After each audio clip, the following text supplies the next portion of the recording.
नमस्कार मित्रांनो, आज मी एका डेअरी फार्म येथे आलेलो आहे आणि इथं बघू शकता तुम्ही जर्सी जातीच्या गायींचं मिल्किंग कसं होतं हे तुम्ही बघू शकता।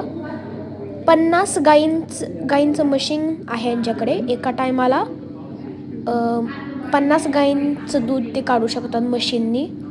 त्यांची देखभाल करायला 2 स्टाफ मेंबर्स आहेत आणि एका गाईला 4 टीट्स असल्यामुळे 4 टीट्ससाठी खाली मशीन असते। ते मशीन त्यांच्या कासांना लावून नंतर 11 मिनिटासाठी दूध काढले जाते।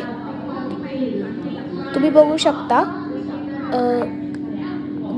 गायींना खायला ठेवलेले आहे पुढं जे गाई खात आहेत। एका गाईला 3 किलो पेंड आणि हे पेंड कशासाठी ठेवलेले जाते तर गाई जेव्हा मशीनवरती मिल्क इन करताना काही वेळेस थोडासा त्रास देतात, तर तो त्रास होऊ नये म्हणून ते त्यांना खायला ठेवतात, म्हणजे त्यात थोड्याशा बिझी राहतात।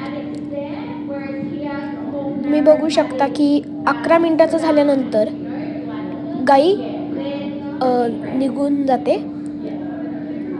ऑटोमॅटिक डोर्स असतात ते उघडतात आणि गाई जाते बाहेर आणि ती गाई गेल्यानंतर अजून एक दुसरी गाई तिची जागा घेते।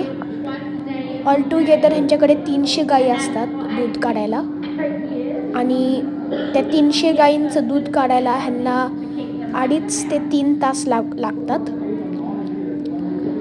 आणि अजून एक तुम्ही बघू शकता इथं एवढ्या गाई उभ्या आहेत आणि तिकडून गेटमधून काही जात पण आहेत परत त्यांच्या कुंडामध्ये चरायला।